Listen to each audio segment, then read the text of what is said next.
21. Ang Camp South Master ay naiinip na iwinagayway ang kanyang mga kamay. Ayoko nang sayangin ang hininga ko sa iyo. Magsalita. Dapat nandito ka dahil may sasabihin ka sa akin. Bakit pa ako pupunta dito? Captain Obvious. Sabihin mo na. Tinasayang mo ang oras ko. Tama na. Southie. Itigil ang pagsisikap na maglaro ng pipi. Narinig mo dapat na isang bagong lalaki ang pumalit sa ating Legion. Diba? Hindi lamang ang bagong tao ay hindi magpapasakop sa amin. Ngunit siya ay maaaring sumalungat sa amin. Oo, narinig ko na ang tungkol dito. Pero paano ka nakakasigurado na sasabak siya sa atin? Gumagawa siya ng mga banal na sandata. Paanong wala siyang balak makipaglaban sa atin kung ginagawa niya iyon? Sumili sa mukha ni Camp South Master ang pag-aalipusta. Siya, pagpapanday ng mga banal na sandata. Ha? I doubt na kaya niyang gawin iyon. Kahit na gawin niya, higit sa lahat, makakagawa lang siya ng mababang uri ng banal na sandata. Hindi siya magiging banta sa atin.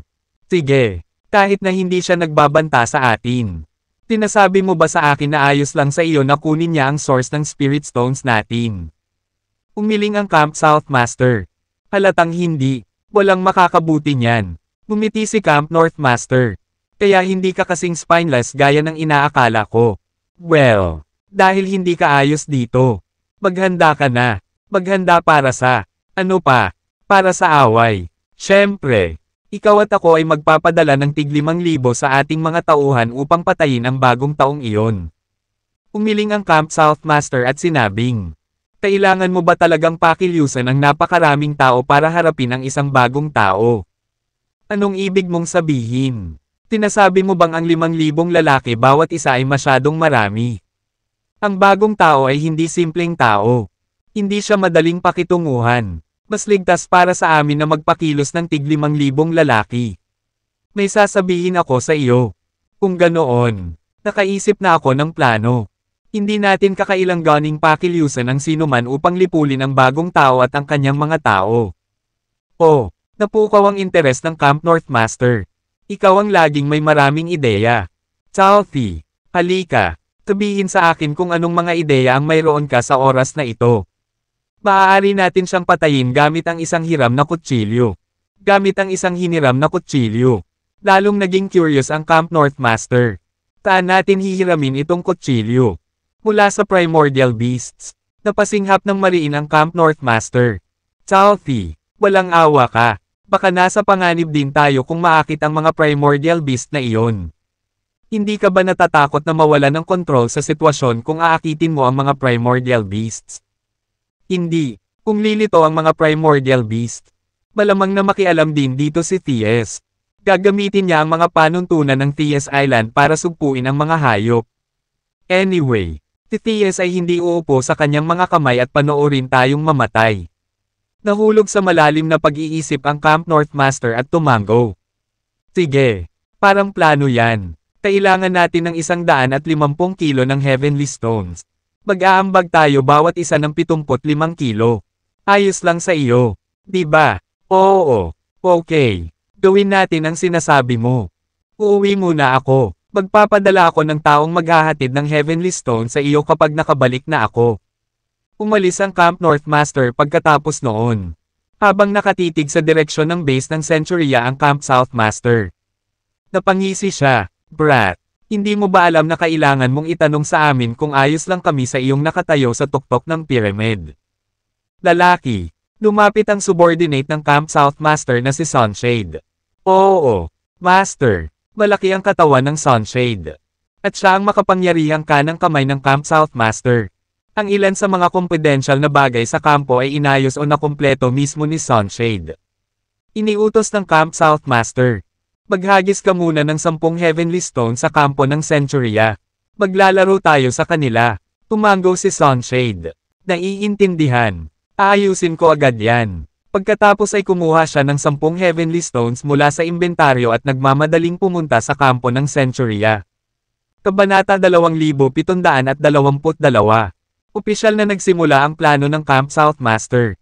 Ang mga Heavenly Stones ay talagang mga Spirit Stone na nilinang na may kakanyahan, enerhiya, at dugo ng mga mabangis na hayop. Tila ay tinutokso sa mababangas na hayop. Ang isang makalangit na bato ay maaaring makaakit ng 12-dosenang mga hayop dito. Sa makatuwid, ang 10 Heavenly Stones na inihagis ni Sunshade sa kampo ng Centuria ay makakaakit ng hanggang 100 mabangis na hayop sa kampo. Siyempre, hindi inaasahan ng Camp South Master na lipulin ng mga hayop ang Centuria. Dahil imposible iyon. Maghahadya siya ng mas maraming Heavenly Stone sa paglipas ng panahon upang ang mga tao sa kampo ng Centuria ay pumatay ng mas maraming hayop. Kapag nakapatay na sila ng ilang bilang ng mga hayop, ang primordial na hayop ay maaakit palabas. Ang primordial beast ay isang bagay na hindi mapanalunan ni Camp Masters. Sa katunayan, kailangan pa ni Theus na gamitin ang mga panuntunan ng Theus Island para sugpuin ang primordial beast. Kung mayroong napakaraming primordial beast, kahit si Theus ay hindi magagawang panatilihing kontrolado sila sa mga tuntunin ng Theus Island. Ipinakita nito kung gaano kalakas ang mga primordial beast. Nang marating ni Sunshade ang kampo ng Centuria, itinapon niya ang Heavenly Stone sa isang sulok bago tumakas sa eksena. Narinig niya ang tungkol sa kung gaano kalakas ang bagong dating. Bagamat hindi inisip ni Sunshade ang bagong dating bilang isang kapareha para sa kanya. Wala siyang nakitang punto na magkaroon ng hindi kinakailangang mga salungatan sa bagong dating. Ang kailangan lang niyang gawin ay isagawa ang mga gawain ng Camp South Master. Nagkataon, nang ihagis niya ang Heavenly Stone sa kampo, hindi nagtagal ay dumating si Scarface sa sulok na iyon. Kinokolekta ni Scarface ang Heavenly Stones 5 kilometro ang layo nang maramdaman niya ang malakas na alon ng aura ng Heavenly Stone.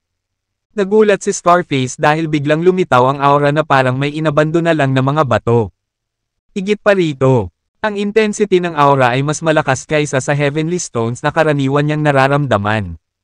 Kaya sigurado siya na ito ay medyo maraming Heavenly Stones na magkasama. Pagkatapos ng ilang sandali ng pag-aalinlangan, dumating si Scarface hanggang sa sulok na iyon ng kampo sa pamamagitan ng pagsunod sa aura na naramdaman niya. Hindi nagtagal. Napansin ni Scarface ang 10 Heavenly Stones. Napatalon siya sa tuwa. Ito ang mga Heavenly Stones. Tila talaga. At may 10 pa dito. Mas marami dito kaysa sa karaniwan kong nakukuha sa labas. Mayaman ako. Mayaman ako. Kung ibibigay ko ang mga Heavenly Stone na ito kay Mr. Cruz, sigurado akong sisimulan akong pahalagahan ni Mr. Cruz. Mabilis na kinuha ni Scarface ang Heavenly Stones para ihatid kay Dexter. On his way there, inisip niya kung paano siya pupurihin ni Dexter. Habang nag-iisip siya, may namumuong sakit sa braso niya. Si Mark ni Theus ang sumunog sa kanya. Bumilis ang tibok ng puso ni Scarface. Alam niyang sinusunog lang siya ni Mark ni Theus dahil nabuo sa kanyang isipan ang pagtataksil kay Theus. Nagmamadali. Nagsinungaling siya sa sarili. Hindi ko pinagtaksilan si Theus. Hindi ko ipagkakanulo si Theus. Hindi ko ma-meet si Theus. Kaya naisipan kong iabot kay Dexter itong mga Heavenly Stones para isuko niya kay Theus. Hindi ko ipagkakanulo si Theus. Matapos ulitin iyon ng ilang beses, unti-unting naniwala si Scarface sa sarili niyang kasinungalingan. Kaya hindi na siya sinunog ni Mark ni Theus. Tumakbo siya sa kwarto ni Dexter at marahang kumatok sa pinto. Si Dexter, na nakatuon sa paggawa ng mga banal na sandata, ay naiinip na sumigaw. Pasok. Maingat na itinulak ni Scarface ang pinto. Ginoo. Cruz. Ako ito. Anong problema? Ipinakita sa kanya ng Scarface ang Heavenly Stones. Ginoo. Cruz. Nakapulot lang ako ng 10 Heavenly Stones. Mangyaring kunin sila. Mga bato ng langit. Kinikilig si Dexter. Mabilis niyang kinuha ang Heavenly Stones at hinayaang pag-aralan iyon ng kanyang pandama. Tiyak na. Ang Heavenly Stones ay mas mahusay kaysa sa isang normal na Spirit Stone. Ano man ang condensation ng espiritual na enerhiya, ang espiritual na bakal na nilalaman, o ang kadalisayan ng espiritual na bakal. Imposibleng gumawa ng masamang banal na sandata na may mga Heavenly Stones na tulad nito. Nako, masyadong maliit ang 10 Heavenly Stones. Hindi man lang sapat ang paggawa ng ika-10 bahagi ng banal na sandata. Gayunpaman, tinapik ni Dexter ang balikat ni Scarface at sinabing, "Good job. Ipagpatuloy ang mabuting gawain. Sabihin mo sa akin, anong reward ang gusto mo?" Kabanata 2723. Mabilis na sumagot si Scarface. Hindi ko kailangan ng anumang mga gantimpala. Gusto ko lang magtrabaho para sa iyo. Mr. Cruz. Tugot ni Dexter. Huwag kang mag-alala. Hindi kita mamaltrato. Ipagpatuloy ang mabuting gawain. By the way, kumusta na ang progress ng ibang task na itinalaga ko sa'yo? Nakahanap ka na ba ng isa pang spy na katulad mo? Sumagot si Scarface. Ngayon, nakahanap na ako ng 3 tao na maaaring mga especially iyan ni T.S. Napakagaling. Anyayahan silang lumabas para sa isang talumpati at hayaan silang magtrabaho para sa akin sa halip. Kung tumanggi sila, tip-in sila palabas ng lugar. Teen time na tumango si Scarface. Siyempre, Mr.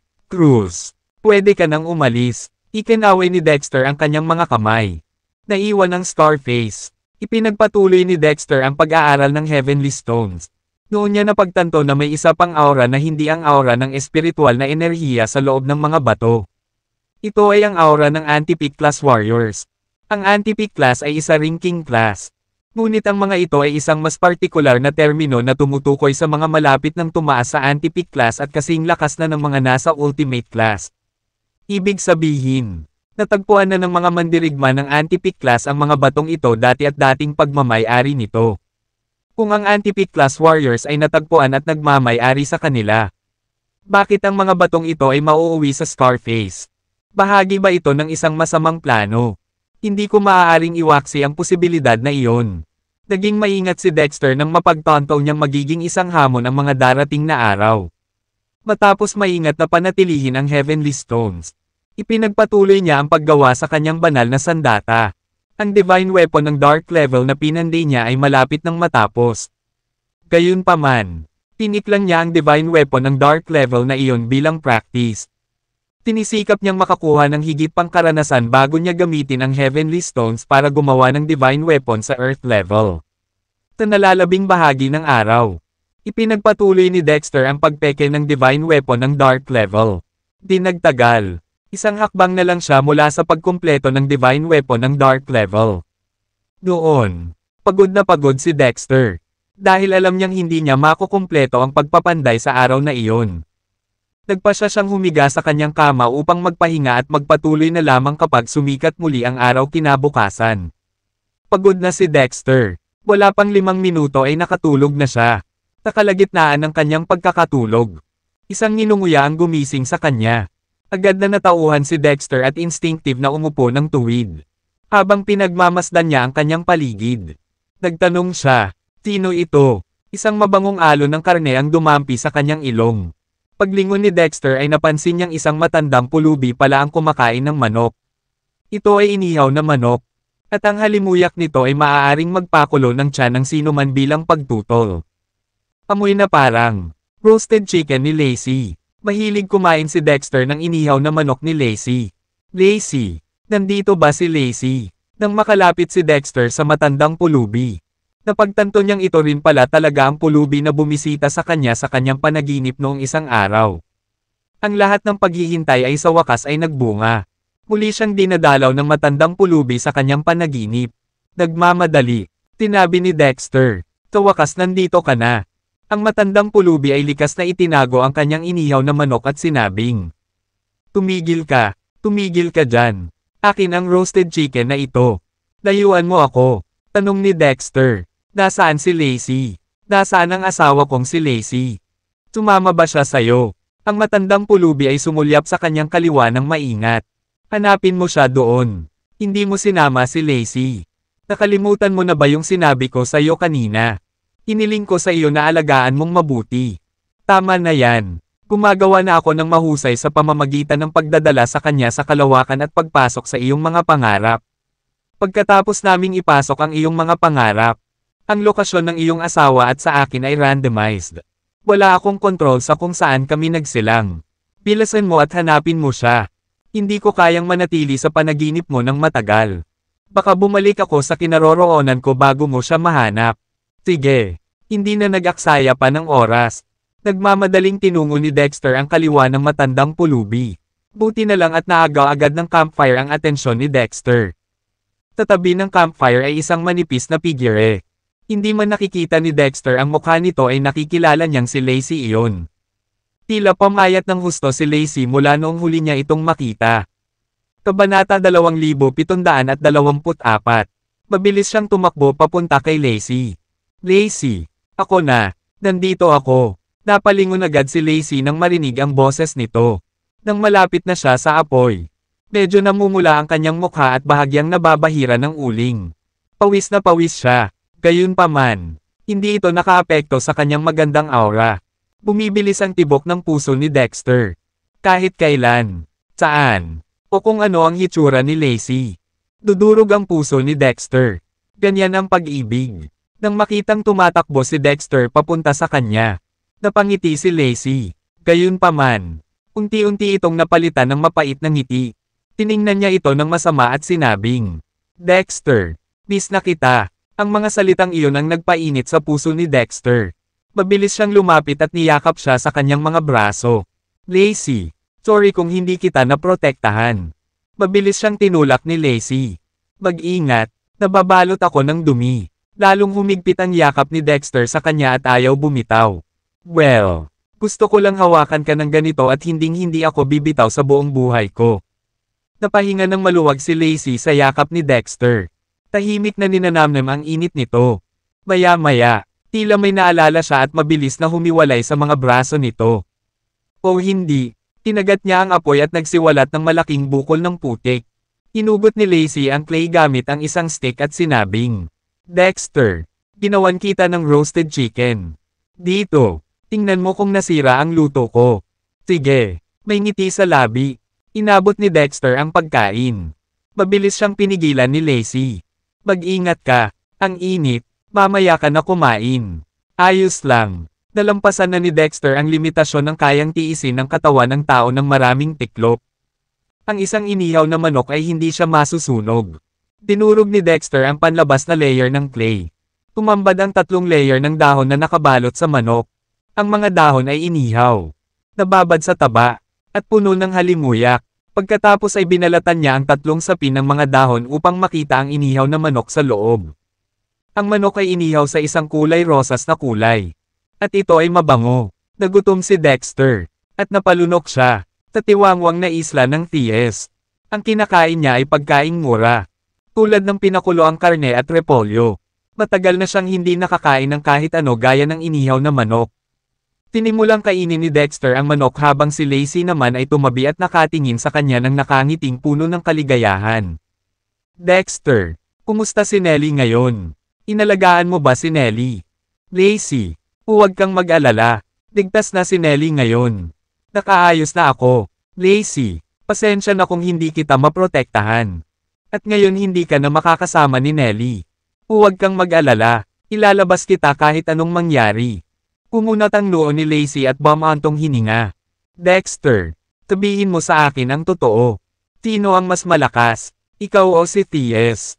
Hindi ako kailanman lumaban sa kanya. Ngunit sa paghusga sa pamamagitan lamang ng aura na inilabas niya. Ang mga pagkakataon na manalo ako sa kanya ay maliit. Mas lalong nabalisa si Lacey. Kung hindi mo siya kayang ipanalo mag-isa, ibig sabihin mamamatay ka kung mag-alala ka sa akin. Dexter, kung ganito, mas gugustuhin kung hindi ka na sumama. Inalo ni Dexter si Lacey. Relax. Paprotektahan ko ang sarili ko. Nakagawa ako ng plano. At maaari mong sabihin na ito ay halos hindi nagkakamali. Talagang matatalo ko si T.S. Talaga. Hirap paniwalaan ni Lacey ang kanyang mga salita. Siyempre, bakit ako magsisinungaling sa iyo? Dexter, ingatan mo ang sarili mo. Hindi ko kayang mabuhay nang wala ka. Sa sandaling ito, biglang napansin ni Dexter ang isang kamay na umaabot sa kanya upang hawakan siya. Kabanata 2725. Sa gulat, si Dexter ay walang malay na lumingon. Agad siyang nag-defensive stance kay Lacey sa likod niya at nagpakawala ng surge of energy. Sinong nandyan? Isang figure ang biglang sumulpat sa likod niya. Si Dexter ay umatake gamit ang kanyang lakas ngunit walang kahirap-hirap na naneutralize ng kalaban. Anak, huwag kang sumobra. Gusto ko lang manghuli ng manok. Dapat bang maging agresibo ka? Inatake mo pa ako ng iyong lakas. Ito ay ang matandang pulubi. Dumating siya para nakawin ang ilan sa inihaw na manok ni Dexter. Anong ginagawa mong palihim? Ginawa ni Lacey itong roasted chicken para sa akin. Kung gusto mo, gawin mo ito sa iyong sarili. Hell, kung alam ko kung paano. Magnanakaw ba ako sa iyo? So, ibibigay mo ba sa akin o hindi? Huwag mo akong patulan. Huwag mong kalimutan. Ako ang pinuno ng mundong ito ng panaginip.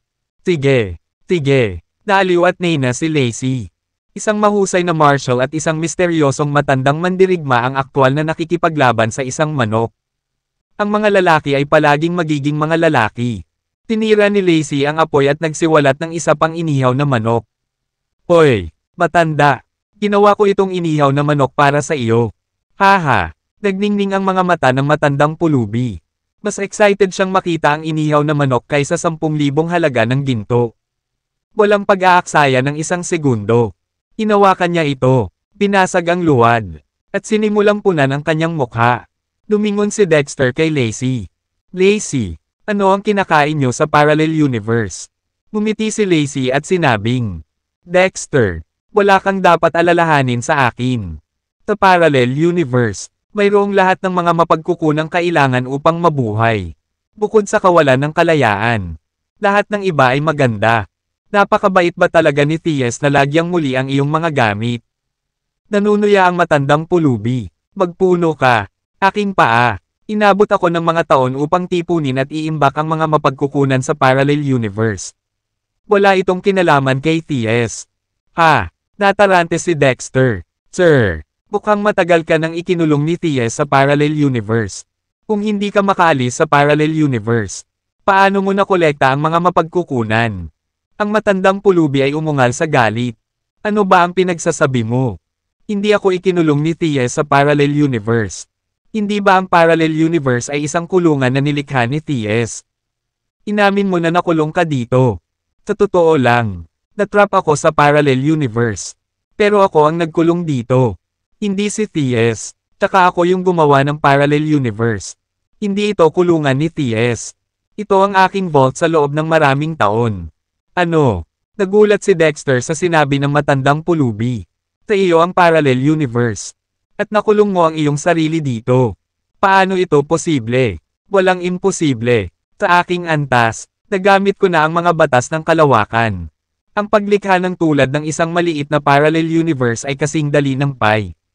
Kasalukuyan kang nasa tuktok ng celestial class. Sa lalong madaling panahon, malalaman mo ang mga batas ng kalawakan. Sa panahong iyon, makakagawa ka na rin ng maliit na parallel universe. Si Dexter ay hindi ka pani-paniwalang namangha. Sir, dahil ginawa mo ang parallel universe, bakit mo ikinulong ang iyong sarili dito at hindi makatakas? Napabuntong hininga ang matandang pulubi. Well, mahabang kwento. Sa totoo lang, akin ang T.S. Island. Matagal akong nanirahan at nagtanim sa walang nakatirang isla na ito. Pagkatapos, lumabas si T.S. nang wala sa oras at sinakop ang walang pangalan na isla sa pamamagitan ng puwersa. Natural. Hindi ako sumuko. Kaya sinubukan ko siyang crush. Madali ko sana siyang napatay kung naglaban kami ng patas. Sa hindi inaasahan. Ang lalaki ay may mental na enerhiya ng isang sinaunang Diyos. Bigla akong sinugod ni T.S. Ipinadala niya ang enerhiya ng pag-iisip ng mga sinaunang Diyos. At halos maduraj ako. Salamat sa aking mabilis na katalinuhan.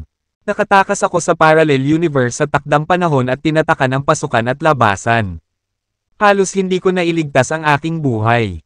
Hindi makapasok si T.S. At hindi rin ako makalabas. Kabanata 2726. Napuno ng masalimuot na emosyon ang dibdib ni Dexter. Sa hindi inaasahan, ang mukhang ordinaryong matandang pulubi na ito ay may napakagandang nakaraan. Maging ang buong T.S. Island dati ay sa kanya. Tinanong ni Dexter, paano nakapasok si Lacey sa parallel universe na ito? Sumagot ang matandang pulubi. Tadhana, kumbaga, nakita kong may nahuli si T.S. noong isang araw at kukuha na sana siya ng dugo. Para pigilan siya, nagpakawala ako ng isang mahusay na kasanayan at hinayla si Lacey sa parallel universe na ito. Hindi ba ang parallel universe na ito ay ganap na selyado mula sa labas ng mundo? Maaari kang mag-drag ng isang buhay na tao doon. Maaari kong payagan ang pagpasok ng iba sa parallel universe na ito gamit ang aking mental energy. Ngunit kapag pumasok sila dito, Hindi na sila makakaalis. Nilinaw ni Dexter ang kailanawan. Sir, hindi mo ba nabanggit na ang iyong kamalayan ay hindi makakatakas sa parallel universe para kausapin ako sa aking mga panaginip? Paano mo nagagawa ito ngayon? Tatanungin kita, nagkaroon ba ng malaking labanan dito ilang araw na ang nakalipas? Tumango si Dexter. Tama iyan. Ilang araw na ang nakalipas. Pinangunahan ng Northern King ang isang hukbo dito para makipagkrusada laban sa akin. Ang matandang pulubi ay nagsalita. Malamang na may nagdulot ng malaking pagsabog na nakagambala sa katatagan ng spatial dito. Napakamot ulit ng ulo si Dexter. Oo. Ang Northern King at higit sa 30 legatyos ay sabay-sabay na umatake sa akin. At ang shockwaves ng kanilang pag-atake ay napunit ang espasyo. May katuturan ang lahat ngayon. Hindi sinasadyang nabasag din nila ang parallel universe na kinaroroonan ko. Kaya naman ang isang maliit na bahagi ng aking kamalayan ay maaaring lumabas sa parallel universe na aking kinaroroonan. Biglang may napagtanto. Nagmamadaling nagtanong si Dexter. Sir, ibig sabihin mailigtas ko kayo ni Lacey kapag nasira ko na ang dimensyon. Katunayan, kung magtutulungan ako sa iilan sa aking mga subordinate, maaari din nating masira ang espasyo. Umiling ang matandang pulubi. Siyempre hindi. Ang espasyo sa paligid ng walang pangalan na isla na ito, nakilala ngayon bilang T.S. Island, ay komplikado at magulo. Minsan kong inimbestigahan ang lugar na ito at natuklasan ko ang hindi bababa sa 9 na parallel universes dito. Hindi ko alam kung sino ang kataas-taasang nilalang na nag-iwan sa 9 na parallel na universo dito. Ngunit ang mga parallel na universo na ito ay dapat na bantayan ng mga bitag. Sa sandaling masira mo ang mga ito, mahaharap ka sa marahas na backlashes at hindi maiiwasang kamatayan.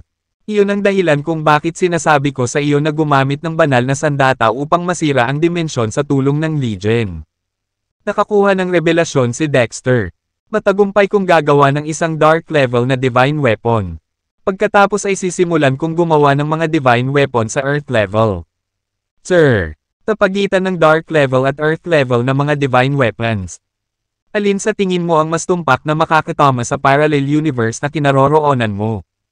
Ang mas malakas, mas mahusay. Siyempre, tumango si Dexter. Mas naging determinado siyang lumikha ng isang divine weapon sa earth level. Nang matapos ng matandang pulubi ang kanyang inihaw na manok, inihagis niya ang mga buto sa isang tabi at dumighay. Tama na yan. Wala. 1/3. Na akong masyadong oras dito. Dapat kang gumugol ng ilang oras sa pagsama kay Lacey. Teka, may hindi tama. Ano ba yung dinadala mo sa harap ng dibdib mo? Hinawakan ni Dexter ang kanyang dibdib. Walang anuman dito. Umiling ang matandang pulubi. Hindi yon. Nasa panaginip ka ngayon. Kaya tiyak na wala doon. Tinatanong ko kung ano ang nilagay mo sa dibdib mo sa totoong buhay. Sandaling nag-isip si Dexter bago sumagot ng Heavenly Stones. Heavenly Stones. Mga bato ng espiritong langit. Tama iyan. Mga bato ng espiritong langit. Biglang naging tense ang ekspresyon ng matandang pulubi. Sabihin mo sa akin, saan mo nakuha itong mga Heavenly Spirit Stones? Ang aking subordinate ay kinuha ito para sa akin. Nakuha, sabi ng matandang pulubi. Hindi pwede. Kung gayon, bakit may marka ng ibang tao sa mga bato? Medyo natarante si Dexter. Tanda ng ibang tao. Ang matandang pulubi ay nagpaliwanag. Ang Heavenly Spirit Stones ay nagdadala ng presensya ng ibang tao. Ang Heavenly Spirit Stones ay mga nilikha ng kalikasan at hindi pag-aari ng sinuman sa simula. Ang unang taong magpasok ng kanilang enerhiya sa Heavenly Spirit Stone ang magiging may-ari nila. Kabanata 2727. Kumunat ang noo ni Dexter.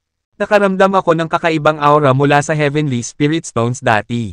Now I see. May nagmamay-ari na sa kanila. Dinala sa akin ng Scarface ang mga bato. Sa kanya kaya ang mga Heavenly Spirit Stone na ito. Imposible yan. Si Scarface ay hindi pa isang Archduke Warrior. Kaya hindi pa siya nakakabuo ng enerhiya. Sa sandaling iyon lamang napagtanto ni Dexter na ang mga Heavenly Spirit Stone na iyon ay may problema. Tinabi niya, dahil ang ibang tao ang nagmamay-ari ng Heavenly Spirit Stones na ito. Ibig sabihin ba nito ay hindi ko magagamit ang mga ito bilang forging material? Umiling ang matandang pulubi. Siyempre hindi. Hanggat tinanggal mo ang mga marka sa mga ito at ibuhos ang iyong enerhiya sa Heavenly Spirit Stones, magiging sa iyo ang mga ito. Tumango si Dexter na nag-iisip. Huminga ng malalim ang matandang pulubi at sinabing, "Tama na, Dexter. Wala nang masyadong oras. Kailangan kong pumunta ngayon." Nagmamadaling sabi ni Dexter. "Sandali lang. I have some things to say to Lacey." Bago pa niya matapos ang natitirang pangungusap, ang matandang pulubi at si Lacey ay naging isang flash ng puting liwanag at naglaho sa harap ng mga mata ni Dexter. Nablangko ang isip ni Dexter. At unti-unti siyang nagising. Tulala niyang iniskan ang paligid habang medyo naliligaw. Mabilis lumipad ang magagandang panahon. "Lacey, hintayin mo ako. Ililigtas kita sa lalong madaling panahon." Pagkaalis ng kamalayan ng matandang pulubi sa panaginip ni Dexter, hindi ito agad naalis. Sa halip, naglakbay ito sa Camp South at matagumpay na nakapasok sa pangarap ng Camp South Master. Ang Camp South Master, na mahimbing na natutulog, ay biglang naramdaman na nahulog siya sa isang madilim na kawalan. Wala siyang makita sa malawak na kadiliman. Iyon ay isang kakaibang sensasyon. Alam niyang panaginip lang iyon. Pero parang totoo. Tinangka ng Camp South Master na manipulahin ang kanyang makapangyarihang mental energy para pilitin ang kanyang sarili na gising para takasan ang kasuklam-suklam na panaginip na iyon. Takasamaang palad. Ang kanyang pagsisikap ay walang kabuluhan. Nagsimula siyang magpanik. Noong nakaraan, tuwing namamalayan niya na nasa panaginip siya, maaari siyang makalaya sa pamamagitan lamang ng paggamit ng kanyang mental energy. Gayunpaman, hindi niya iyon magagawa ngayon. Napagtanto niyang may mali sa panaginip na iyon. Sa sumunod na segundo, dalawang bola ng nakakasilaw na puting liwanag ang biglang lumitaw sa harap ng mga mata ni Camp South Master. Napilit na pinaikit ang kanyang mga mata. Ang puting ilaw ay dahan-dahang lumabo pagkaraan ng mahabang panahon. Noon lamang nabuksan ng Camp South Master ang kanyang mga mata upang tingnan ang mga bagong dating. Natigilan ng Camp South Master matapos makita ang tanawin sa harapan niya. Siya yun. Ang orihinal na may-ari ng Thias Island. Si Quinlan Hayes. Damn it, ibinabahagi ko ang isang panaginip kay Quinlan. It can't be anything good na hinahanap niya ako.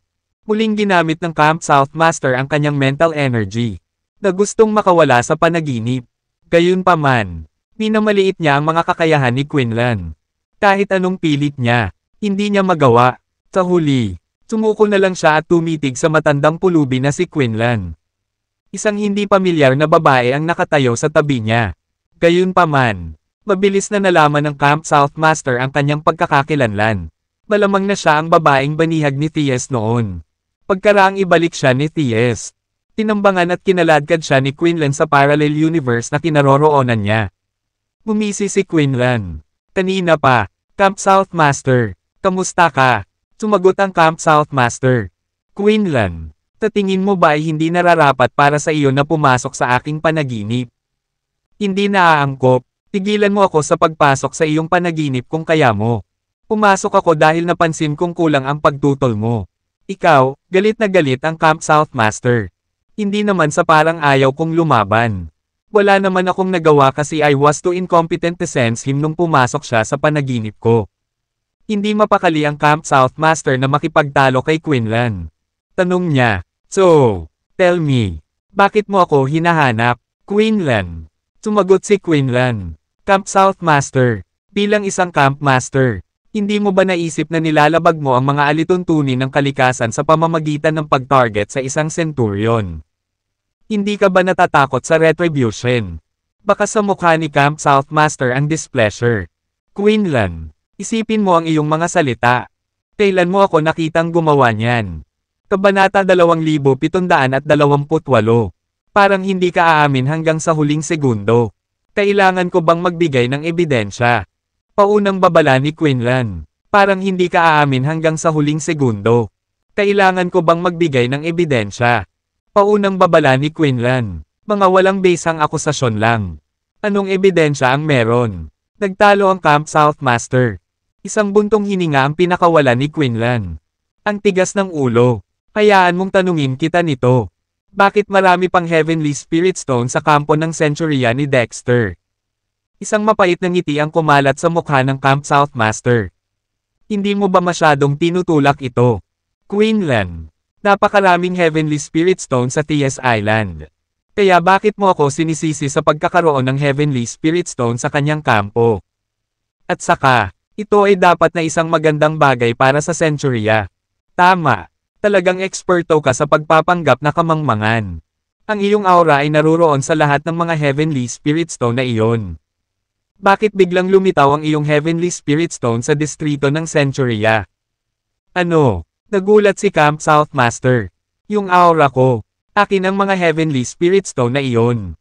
Damn it, ang isang tao mula sa distrito ng Centuria ay malamang na pumasok sa Camp South at ninakaw sila. Tama na. Tigaw ni Quinlan. Huwag mong isipin na hindi ko alam ang sikretong plano mo. Ang mga hayop ng TS Island ay malakas na naakit sa mga Heavenly Spirit Stone na iyon. I'm guessing you mean to use the stones to entice the beasts to Dexter's Centuria and cause carnage. Or you're trying to get Dexter to kill those beasts. Kapag marami sa kanila ang napatay, ito ay kukuha ng atensyon ng mga primordial beast para harapin si Dexter. Mukhang hindi mo ito aalisin hanggang sa nawalang segundo. Kailangan ko bang magbigay ng ebidensya? Quinlan forward. Boastless accusations lang. Tinong ebidensya ang nandoon. Nag-org si Camp South Master. Napabuntong hininga si Quinlan. Ang tigas ng ulo. Hayaan mong tanungin kita nito. Bakit marami pang Heavenly Spirit Stone sa Centurio Camp ni Dexter? Isang mapait na ngiti ang sumilay sa mukha ni Camp South Master. Hindi mo rin ba pinipilit? Quinlan. Napakaraming Heavenly Spirit Stone sa TS Island. Kaya bakit mo ako binubugbog dahil may Heavenly Spirit Stone sa kanyang camp? At saka, ito ay dapat na isang magandang bagay para sa Centurio. Tama. Talagang eksperto ka sa pagpapanggap na kamangmangan. Ang iyong oro ay naruroon sa lahat ng mga Heavenly Spirit Stones na iyon. Bakit ang iyong Heavenly Spirit Stones ay biglang sumalungat sa distrito ng Centurio? Tino. Camp South Master was token obak. My oro. Ang mga Heavenly Spirit Stone na iyon ay akin. Dom it. Maaaring may isang tao mula sa distrito ng Centurion na pumasok sa Camp South at ninakaw sila. Tama na. Tigaw ni Quinlan. Huwag mong isipin na hindi ko alam ang sikreto mong plan. Ang mga hayop ng TS Islandor ay malakas na nalunod sa mga Heavenly Spirit Stones na iyon. I'm guessing you mean to use the stones to entice the beasts to Dexter's Centurio on Cus Carnage. Or you're trying to get Dexter to kill those beasts. Kapag marami sa kanila ang napatay na or mawawala ang atensyon ng mga primordial beasts na makipag-deal kay Dexter. It seems na hindi ka aamin hanggat hindi nag-iiba last second. Dapat ba akong magbigay ng avidanka? Quinlan forewarned. Basalas accusations lang yan. Anong avidanka ang tere? Nagtatalo ang Camp South Master. Huminga ng malalim si Quinlan. Ang tigas ng ulo. Let me ask you this. Bakit ang daming Mora Heavenly Spirit Stone na sa kampo ng kanturya ni Dexter? Ang isang bitter smell sprout sa harapan ng Camp South Master. Hindi mo ba masyadong itinulak ito? Quinlan. Terra planti ng Heavenly Spirit Stone na sa Taos Island. Kaya bakit mo sinisisi si Ma sa pagbang ni Heavenly Spirit Stone na sa kanyang kampo? Bas Ides. Ito ay dapat na isang magandang bagay para sa kanturya. Tama ba? Ikaw ay talagang isang expert sa fegning ignorance. Ang iyong aura ay prosant sa lahat ng Tosa Heavenly Spirit Stones. Bakit biglang lumitaw ang iyong Heavenly Spirit Stone sa distrito ng Takanturia? Ano? Nagulat ang Camp South Master. Yung aura ko. Tosa Heavenly Spirit Stones Aramina. Damn it. Tisomaona mula sa distrito ng Takanturia ay kailangang pumasok sa Camp South at Stolen Tam. Tama na. Tigaw ni Quinlan. Huwag mong isipin na hindi ko alam ang plano mong Sacramento. Ang mga boss ng Taos Island Ara ay malakas na naakit sa Tosa Heavenly Spirit Stones. I'm bossing you ma ante USA Tostones to Antiquita boss to Dexter's Canturia and Cosa Carnaga. Or you're trying to get Dexter to kill Tosa boss. Tumarami sa mga Tam-Ara kilod. Ito ay gumuhit ng atantiya ng top primordial boss sa Dolsa Dexter. Sa kabila ng kanyang mga kasinungalingan na nalantad. Ang Camp South Master ay hindi nagmukhang kahit katiting na guilty. Sa kabila ng kanyang mga kasinungalingan na nalantad. Ang Camp South Master ay hindi nagmukhang kahit kaunting guilty. Ang haka-haka mo lang ang magwawakas sa katotohanan. Kung hindi si Dexter ang nagpadala ng isang tao para mag-asero ng Heavenly Spirit Stones. Malamang na iniwan sila ng subordinate ko sa distrito ng Century. Either way, wala siyang kinalaman sa akin. Dahil tumanggi ang Semp Southmaster na I admit ito. Wala nang magagawa si Quinlan tungkol dito. Ang mga tanga lang ang susuko sa iyong salita. Kahit na nawala ang iyong subordinate. Dapat na ginawa ito sa iyong mga order. Hayaan mong bigyan kita ng mahigpit na warning e-game. Kung ikaw mismo ang mag-take action against kay Dexter.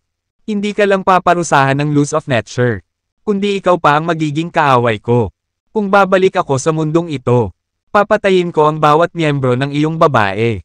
Tumaas ang fear sa loob ng Semp Southmaster. Si Quinlan ay kilalang walang awa. Kung babalik man siya sa mundong ito. Tiyak na papatayin niya ang buong pamilya ko. Hindi sapat ang isang centurion lang para makuha ang atensyon ko. Kaya bago siya maging Semp Master. Hindi ko siya personal na gagawin. Siyempre, kapag nalaman kong itinapon ng isa sa mga subordinates ko ang Heavenly Spirit Stone sa distrito ng Century para palayain si Dexter. Hindi ko rin siya papabayaan. Quinlan glared at Semp Southmaster. Mas mabuting tuparin mo ang iyong salita. With that, lumingon siya sa leave. Pero pinigilan siya ng Semp Southmaster. Tahan na, Quinlan. Sa kabila ng kanyang mga kasinungalingan na nalantad. Ang Camp Southmaster ay hindi nagmukhang kahit katiting na guilty. Daspita kanyang liyas bang exposed. Camp Southmaster ay hindi tumingin toto slightest bit guilty. Iyon lang ang iyong speculation at malayo sa katotohanan. Kung hindi si Dexter ang nagsant ng Somaona para magstaal ng Heavenly Spirit Stones. Kung saan ang aking nasasakupan ay dapat na hindi sinasadyang nag-lifetime sa distrito ng Canturia. Either way, wala itong kinalaman kay Ma. Think Camp Southmaster Rough usad na aminin ito.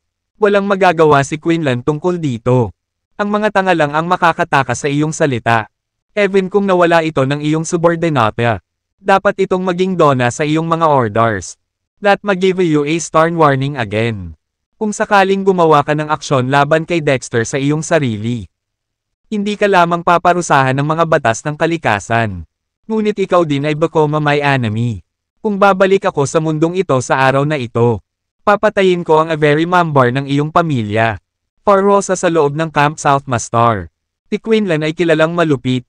Kung babalik ka sa mundong ito sa araw na ito, maaari talagang patayin ang aking Antira na pamilya. Ang isang Maracanturayan ay hindi sapat upang makuha ang aking Atlantean. Kaya before habako mas Camp Master. Hindi ako gagawa ng aksyon laban sa kanya Parson Ally. Siyempre, kapag nalaman ko na itinapon ng mga nasasakupan ko ang Heavenly Spirit Stone sa distrito ng Canturia para kay Dexter. Hindi ko siya pababayaan. Quinlan glarad sa Camp Southmaster. Basta batar mo ang iyong salita. Sa gayon, lumiko siya sa lava. Ngunit pinigilan siya ng Camp Southmaster. Tahan na, Quinlan. Spit it out.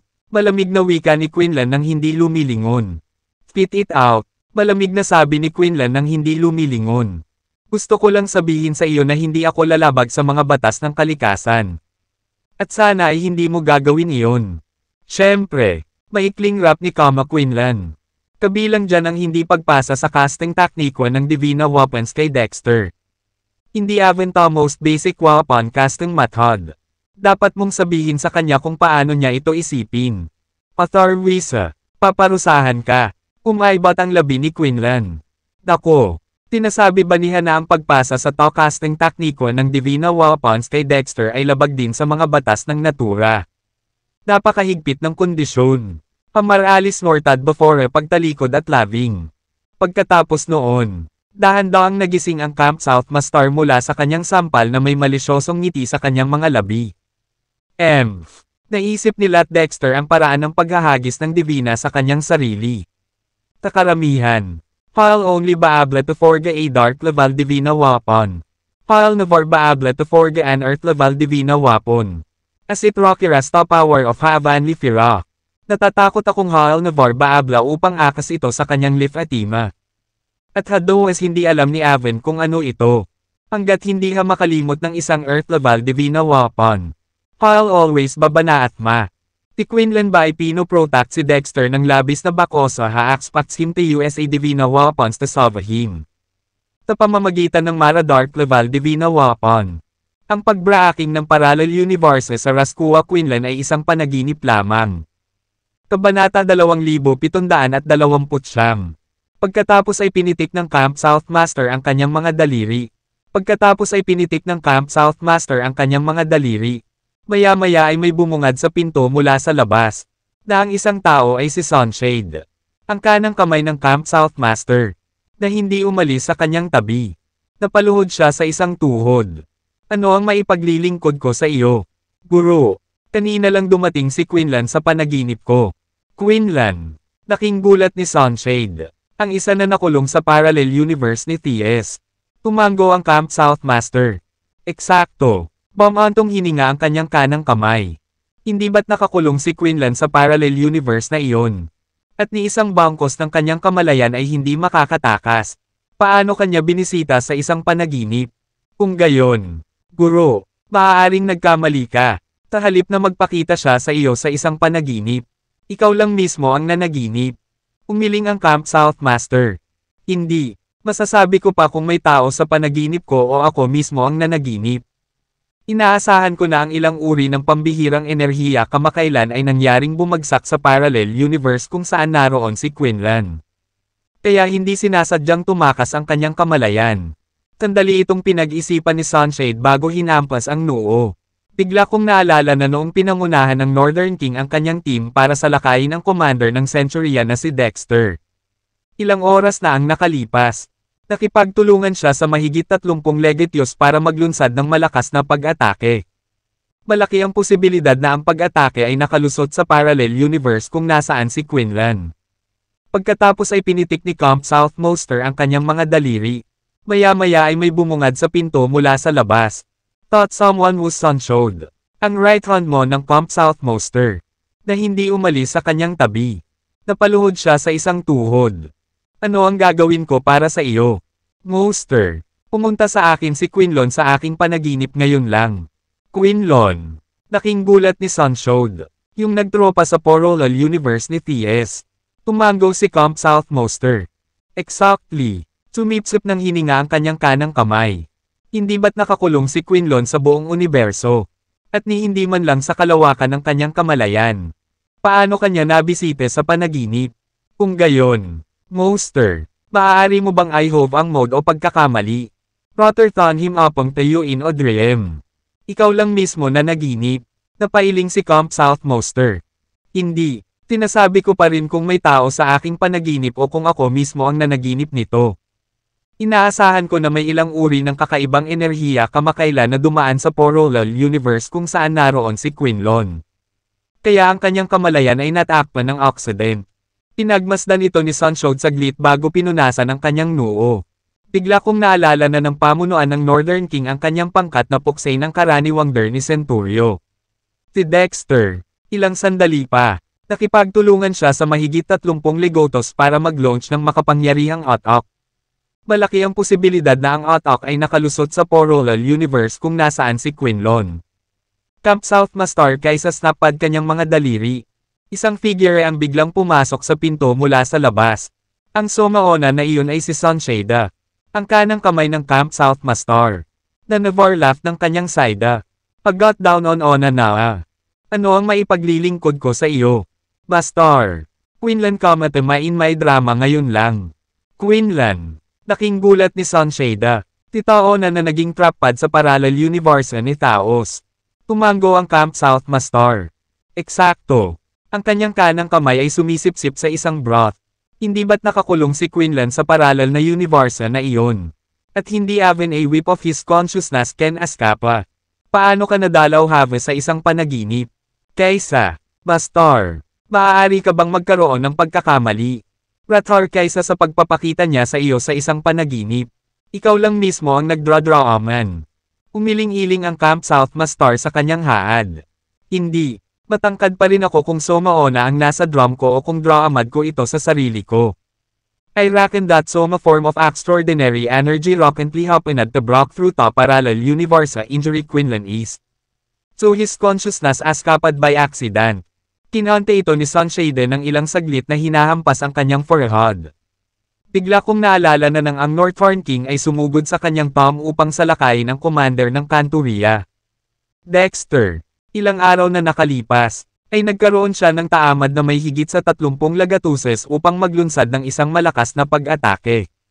Malaki ang posibilidad na masira ang pag-atake sa pamamagitan ng parallel universe pinsalang si Quinlan. Nabigla. Itinuon ng Camp South Master ang kanyang mga mata sa kanyang nasasakupan. Sunshade, sigurado ka ba na ang Northern King ay nakipagtulungan sa higit sa 30 legityos upang maglunsad ng malakas na pag-atake ng sabay-sabay? Dahil sa gulat, itinuon ni Camp South Master ang kanyang mga mata sa kanyang nasasakupan. Sunshade, bago mo matiyak na ang Northern King ay nakipagtulungan sa higit sa 30 legitises upang sabay-sabay na mag-alis ng malakas na etek. Siguro totoo. Ito ay iniulat sa akin ng aking mga subordinate. Curious na tanong ni Camp South Master. Gaano kahirap ang sakit ni Dexter sa etek na ito? Maaaring hindi ka maniwala, Master. Ngunit si Dexter, tila hindi siya nagkaroon ng anumang pinsala. Ang Camp South Master ay lalo pang nag-flabbergast pagkatapos ng pagdinig nito. Higit pa sa 30 legitises ang naeted at the same time. Gayunpaman si Dexter ay hindi nasaktan. Kahit ako ay hindi nagkwente na hindi ako nakaligtas sa ilalim ng sabay-sabay na etek ng kanilang Cell-Iber. Hindi ba ibig sabihin nito na mas malakas si Dexter kaysa sa akin? Hindi tama, Master. Naaalala ko na minsan kang nagpunta sa loob ng 30 Semp North Civil Ryman na nag-iisa. Nakatayo ka lang doon. Hayaan silang mag-etek please nila. And hindi ka nila sinaktan et al. Ang mga kakayahan ng 30 Civil Ryman na iyon ay tiyak na higit sa 30 legitos na ito. Kaya mas malakas ka lang kaysa kay Dexter. Hindi sa linggo. Huminga ng malalim si Camp South Master. Nagawa kong harangin ang etek ng 30 Civil Ryman dahil nakahawak ako sa body armor and na may hawak sa earth level na banal na weapon. Nabigla. Itinuon ng Camp South Master ang kanyang mga mata sa kanyang nasasakupan. Sunshade. Sigurado ka ba na ang Northern King ay nakipagtulungan sa higit sa 30 legityos upang maglunsad ng malakas na pag-atake ng sabay-sabay? Shocked. Inayos ng Camp South Master ang kanyang mga aya sa kanyang subordinate. Sunshade, alam mo ba na ang Northern King ay nagpalakas ng higit sa 30 lagatuses upang maglunsad ng isang malakas na pag-atake ng sabay-sabay? Marahil ito ay totoo, dahil ito ay iniulat sa man ng aking mga nasasakupan. Nagtataka ang Camp South Master. Gaano kalubha ang pananakit ni Dexter sa pag-atakeng ito? Maaaring hindi mo ito mabahala, Master. Ngunit si Dexter ay hindi sumasa-ayon na magkaroon ng anumang pinsala. Campo South Master ay even more flabbergasted pagkatapos haring iyon. More sa 30 lagatuses ataked at tasama time. Yet Dexter was not hurt.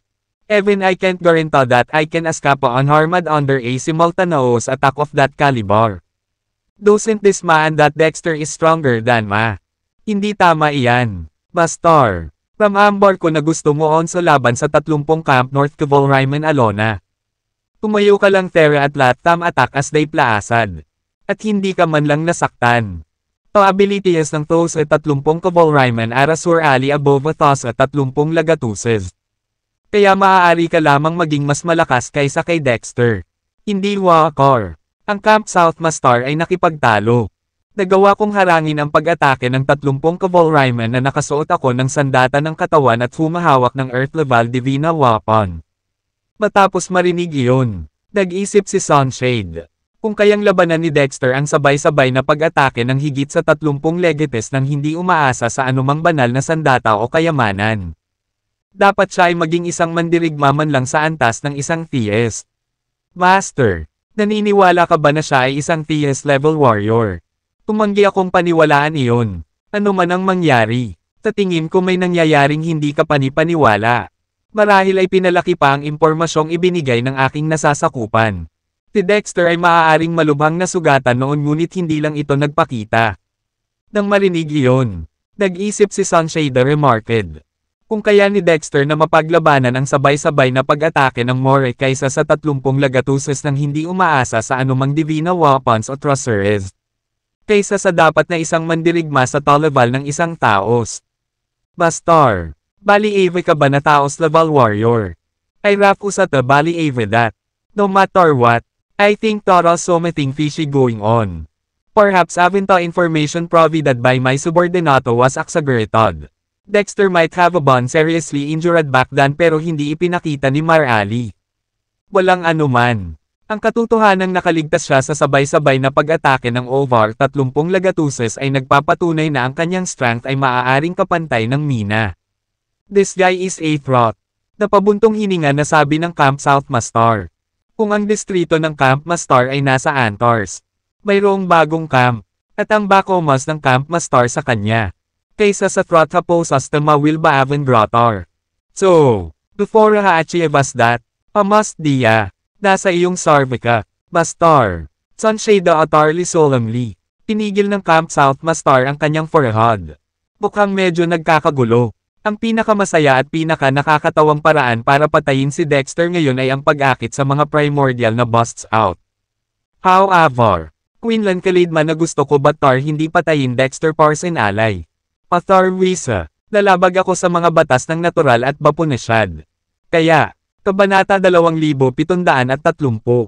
Naintindihan agad ni Sunshade ang ibig sabihin ng Camp South Master. Ipinagkatiwala niya ito sa akin dahil magiging abala para sa kanya na gawin ito sa kanyang sarili. Naintindihan agad ni Sunshade ang ibig sabihin ng Camp South Master. Ipinagkatiwala niya ito sa akin dahil magiging abala para sa kanya na gawin ito sa kanyang sarili. Tumango siya ng walang pag-aalinlangan. Huwag kang mag-alala, Master. Alam ko kung ano ang gagawin. Sumagot ang Camp South Master. Okay. Sige na. Alam kong maaasahan kita. Nang tumalikod na si Sunshade para umalis. Bamulong siya, na parang kinakausap ang sarili. Sa pagkakaalam ko, sa pamamagitan lamang ng pagpatay ng 1,000 hayop ay maaakit ang mga primordial beast. Ang pagpatay sa 1,000 hayop sa loob ng 5 araw ay hindi dapat maging problema. Alam niyang ipinahihiwatig ng kanyang amo ang kanyang utos.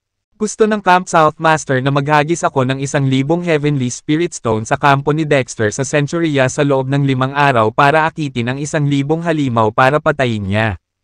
Kapag nakapatay siya ng 1,000 hayop, aakitin nito ang mga primordial na hayop.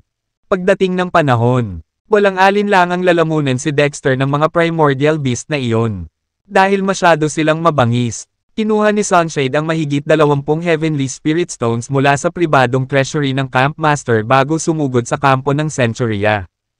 Ang treasury ay mabubuksan lamang ng Camp South Master at Sunshade, na nagpakita kung gaano kalaki ang tiwala ng una sa kanyang nasasakupan. Samantala, si Dexter ay nagpapanday ng mga banal na sandata sa distrito ng Centuria gaya ng dati. Malapit nang maghugis ang sandata na pinagtatrabahuhan niya. Ngunit hindi siya nagtagumpay habang patuloy siyang natigil sa huling mahalagang hakbang. Naunawaan kaagad ng Sunshade kung sino ang tinutukoy ng Camp South Master. Ipinagkatiwala niya ito sa akin dahil hindi ito maginhawa para sa kanya na gawin ito sa kanyang sarili. Walang pag-aalinlangan siyang tumango. Huwag kang mag-alala, Master. Alam ko na ang gagawin. Tagot ni Camp South Master. Okay. Sige na. Alam kong umaasa ako sa iyo. Nang lumingon si Sunshade sa Liev. Bamulong siya, na parang sinasabi sa sarili.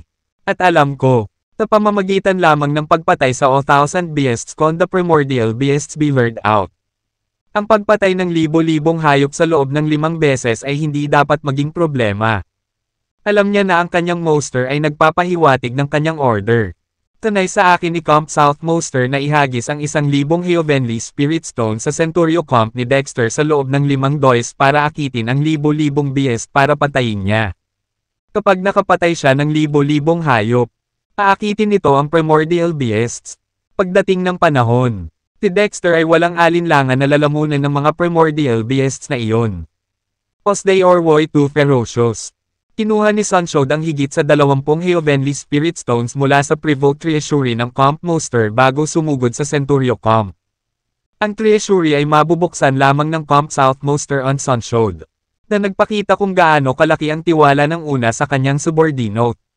Samantala, si Dexter ay gumagawa ng mga banal na sandata sa distrito ng Centurio Os Usool. Ang armas na pinagtatrabahuhan niya ay para mag-show. Ngunit hindi siya nagtagumpay dahil patuloy siyang natigil sa nawalang krusyal na hakbang. Hindi naintindihan ni Sunshade ang sinabi ng Camp South Master. Us trusting it to mabak o sa it would be inconvenient for him to do it himself. Anodad ng walang pagdadalawang isip. Huwag kang mag-alala, Master. Alam ko kung ano ang gagawin. Nagrapliad ang Camp South Master. Okay. Sige na. Kaysa, alam kong makakaasa ako sa iyo. Habang si Sunshade ay lumingon sa lava. Amamblad, na parang nakikipag-usap sa kanyang sarili. Sa pagkakaalam ko, sa pamamagitan lamang ng pagpatay ng 1,000 bust makakalabas ang mga primordial busts. Ang pagpatay ng 1,000 bust sa loob ng 5 days ay hindi dapat maging problema. I know that his master was hinting at his order. Gusto ng Camp South Master na itapon ni Ma ang 1,000 Heavenly Spirit Stone sa kampo ng kanturya ni Dexter sa loob ng mga araw ng 5 upang lure ang 1,000 bust para patayin niya. Ang Onsaha ay pumatay ng 1,000 bust. Ito ay lalabas sa 2/3 mga primordial na bust. Kapag nawala ng malay, si Dexter ay walang pag-aalinlangan na magdadala sa kanila ng mga primordial na bust.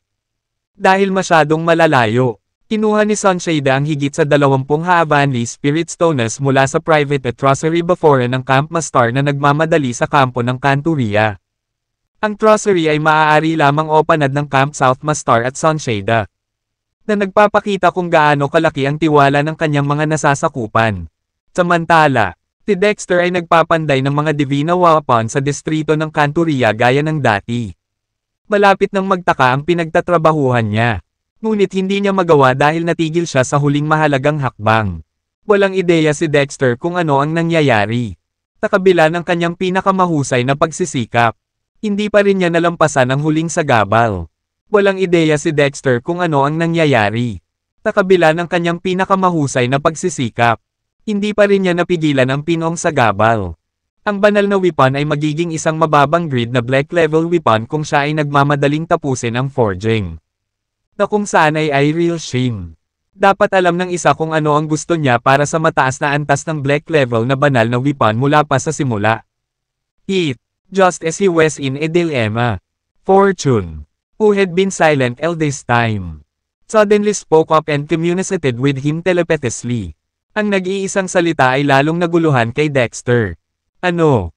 Fortune. Ano ang sinabi mo? It, bakit ka biglang nagsalita kung ang tagal mong tahimik?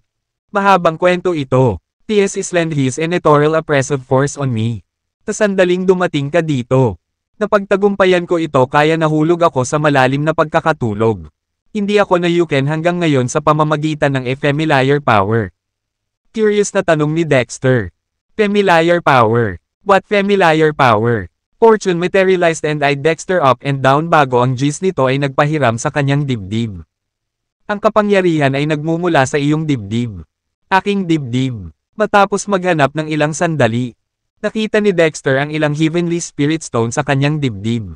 Walang ideya si Dexter kung ano ang nangyayari. Sa kabila ng kanyang pinakamahusay na pagsisikap, hindi pa rin niya nalampasan ang huling sagabal. Walang ida si Dexter kung ano ang nangyayari. Daspita ang kanyang vast efforts. Hindi pa rin makapasa sa huling hadlang. Ang divina na iyon ay maaaring maging isang mababang grado na black level kung nagmamadaling tapusin ang pamemaki. Na isang Ral Shama, kailangang malaman ni Ona na hinahangad niya ang isang high grade na black level divina weapon mula sa iba't ibang bahagi. Tulad ng ay nasa Dilama. Si Fortuna, na may bansilan sa lahat ng time na ito, ay biglang nagsalita at nakipag-usap sa kanya ng telepathically. A single word made Dexter even more confused. Ano? Fortuna. Anong sabi mo? Bakit ka bigla-bigla na lang nakipag-usap kung matagal kang nag-aaway? Mahabang kwento. Ang Taos Island ay may natural na oppressive force sama. Sa sandaling dumating ka sa Hara. Na-overcome ako nito kaya nahuhulog ako sa isang daap slumber. Hindi ako nagising hanggang ngayon ng isang pamilyar na power. Curious na tanong ni Dexter. Familiar power. Anong pamilyar na power? Fortuna materialized at ayed Dexter pataas at pababa before nito gazalandad sa kanyang kalinisan. Ang power ko na iyon mula sa iyong kalinisan. Ang chest ko. Pagkatapos ng searching para sa isang wala, Dexter natagpuan ng isang Foha Avanli Spirit Stone sa kanyang chest area. Bago pa man siya makapagsalita ay nagliwanag ang mga mata ni Fortuna. Ayan yon. Walang alinlangan na ang enerhiya na inilalabas ng mga batong ito ay may natural na kaugnayan sa akin. At ito ang gumising sa akin. Before a could spaak, Fortuna's AS lumiwanag. Ayan yon.